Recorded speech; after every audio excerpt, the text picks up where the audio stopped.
Hello everybody, welcome to Also Rusty Buckets. Welcome to another installment of Hot Takes. Before we get into these ones, subscribe to the channel, nearly at 30k, and I'd like to hit that. Also drop a like on this video, it only takes 1 second and it makes a massive difference. But with that out of the way, let's get into these hot takes. Passing centers like the Gasols, Adebayo, Jokic, and so on will change the league much like Curry did. Just like it is now unacceptable for a small guy to not be able to shoot, it will soon be unacceptable for a big guy to be unable to pass. I do see a trend of bigs who can pass lately, but I don't know that that's a specific thing. Like, I just think versatility on both ends of the court in general is being preached. I don't think it's going to be necessarily like really a knock on a center if they can't pass. I just think it's a knock if you're not versatile. It doesn't necessarily have to be in passing. It could be defense. It could be what you can do scoring wise. But I don't think it's going to be like, this center can't pass, we don't want him. I don't think it's going to get to that point. But it's definitely a trend where we're seeing more and more passing big men because it's a really valuable skill to have for really all of your positions. Because if everybody on your team can pass, that's a deadly offense. DeAndre Ayton has a higher ceiling than Devin Booker and will most likely go down as the greater player. I don't disagree with the notion that Ayton has a higher ceiling than Devin Booker, but I do disagree with the idea that he's actually going to go down as the greater player because I don't think Ayton's really reaching his ceiling. Like, the way he is mentally, he's very timid, which you'd think someone as big as he is, as strong as he is, as athletic as he is, he would be not so passive. He would be aggressive in the paint. But the way Ayton plays suggests to me that he's not really somebody who wants it that bad, or if he does, he doesn't know how to go and get it. So I think Booker is going to be a better player throughout his entire career, unless we see a massive shift in Ayton's mentality. But Ayton does have potential to be one of the best big men in the NBA. I'm just not seeing him actually do it. Building around Jokic, Tatum, or Luka is way less risky than building around Giannis. I would say that's the case for Luka and Tatum just because they're perimeter guys, and perimeter guys are the easiest to build around when they're big guys as well, like 6'8 plus, like both of them are. Jokic, I wouldn't say that just because it's hard to build around a center, even a center as unique as Jokic. But the thing is with Giannis is that I don't know why people are acting like we've seen Giannis built around properly. Like, it's certainly not the worst job built around Giannis in the world. It could definitely be worse, but this team, the Bucks, have never been built around Giannis the way I think they should be, which is treating Giannis like a big man, whether it be a center or a power forward, instead of treating him like a guard. Even though Giannis plays the power forward position, they basically run their offense with him isoing at the top of the key, and I think that is a horrible way to utilize Giannis. And that just says the level of talent that Giannis has, that he's still good under those circumstances, but I'd like to see those circumstances change for the better for him and for the Bucks. DeMar DeRozan is the most underrated player in the league. I don't disagree that he's underrated. I wouldn't say he's the most underrated, but he definitely has a case for it. I'd probably say the most underrated is one of the two Hornets players of Terry Rozier or Gordon Hayward. I think both of them have been awesome this year. So if I was going to pick one, it'd probably be one of those two. But yeah, DeMar DeRozan definitely has a case. I mean, he's on the Spurs. Nobody really cares about the Spurs, so you're kind of going to be slept on as a result regardless. So he's definitely in that conversation. Draymond Green is better than Dennis Rodman. Well, yeah, Dennis Rodman's like 50, 60 years old. Yeah, I'm not going to do that shit. That joke is lame. I just said it anyways, but it's a lame-ass joke.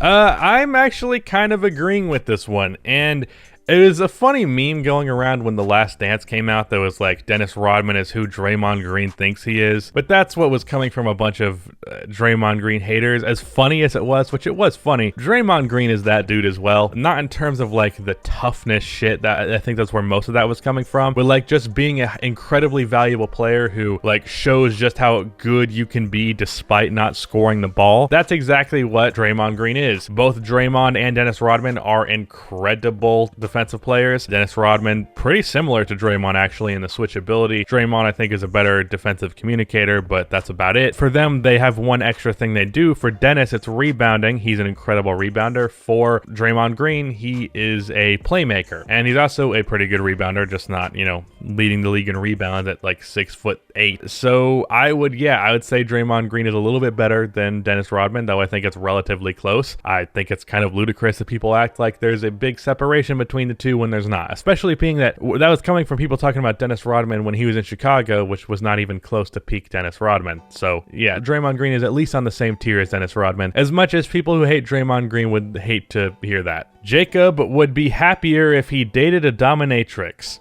See, I'm not into that, but at this point, I'll just take any breathing woman because I'm tired of this.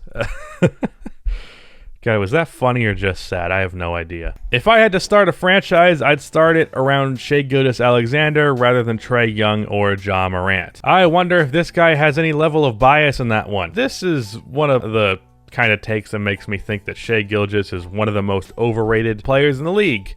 I also think Ja Morant is the most overrated young player in the league, but that's a topic for another day.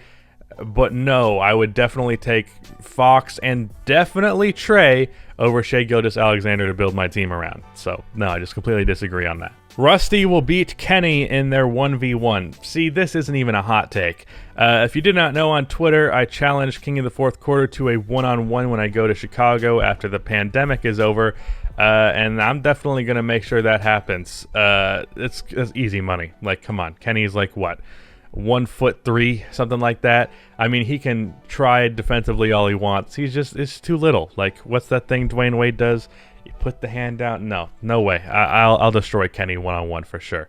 If he's seeing this, you know, it's just inevitable. If you want to put money on it, let's do it. But I'm beating Kenny one-on-one, just so you know. If AD wins a second title this year, he will be the second greatest power forward behind Tim Duncan. Fuck no. Fuck no. No, he will not. Absolutely fucking not. Until I see Anthony Davis lead his team to a championship as the lone guy, or at least something similar to it, where he's clearly the main guy, not playing second fiddle, I'm not going to put him over Kevin Garnett or Dirk Nowitzki. Dirk's 2011 championship run is worth far more than both of Anthony Davis's hypothetical championships. Kevin Garnett, he led his team to a Western Conference Finals, had maybe the greatest peak of all time, won an MVP back in, like, I think it was 2004 was the season I'm thinking of, and that was with just as bad of a team as Anthony Davis has had multiple times in his career with the New Orleans Pelicans. The fact of the matter is, Anthony Davis is just one of the greatest complementary pieces of all time.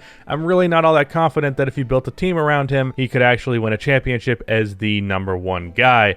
For that reason, I'm not ranking him. I don't know if I'm even ranking him over Charles Barkley after winning a championship. And that's no hate on Anthony Davis. I just need to have some actual proof before I'm putting him over MVPs and guys who have led their team to at least finals appearances as the number one guy and not playing second fiddle to the second greatest player of all time. People who want to prop Anthony Davis up higher all time, I find kind of ludicrous. Like, he's an insane talent. There is no denying that. But there's more to basketball in terms of where you're ranking all time than just pure talent. And even if it was just pure talent, which first of all, you're listing off championships as a reason for why Anthony Davis would rank higher, so it's not pure talent. But if we're going off of pure talent, Kevin Garnett is more talented. Dirk Nowitzki, at least offensively, is more talented. Charles Barkley offensively is more talented. Specifically, Kevin Garnett is probably the most talented power forward of all time. I'd say he's a little bit more skilled than Tim Duncan. But Kevin Garnett defensively, better than AD for sure. Like, he is more versatile on the perimeter by far. Kevin Garnett is one of the few players in NBA history that could truly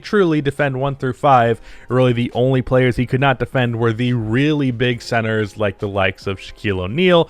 And offensively, he was one of the best one-on-one creating big men that have ever existed. Like, amazing playmaker, very good ball handler, really good pull-up mid-range shot. Like, he pulled up from mid-range like he was a guard, and then good in the post, pretty good finisher. He was not as power or dominant as a lot of big men would be, and not as much as Anthony Davis is, but he was an incredible finesse big. He's just greater all time than Anthony Davis, even if Anthony Davis wins like 3 championships alongside LeBron, 4 even. Like, I need to see Anthony Davis be the best player on a team that makes a conference finals appearance at the very least, and as of right now, he sure as shit ain't the best player on the Lakers. Anyways, like, I like Anthony Davis, but I'm tired of people trying to propel him so high up on all-time rankings when he's done really nothing much to earn it. Like, and that's not necessarily his fault. He hasn't had a perfect situation around him, but there's been players who have done much more with the level of help that Anthony Davis have had.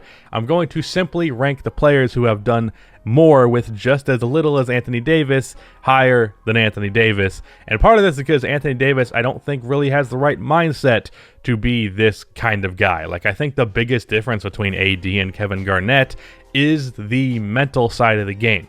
Like, Anthony Davis has moments where he's kind of timid, and that's fine, but if we're talking about who's better, it's going to become a factor. So, no, he doesn't rank over Kevin Garnett. He does not rank over Dirk. If you want to say he ranks over Charles Barkley, go for it.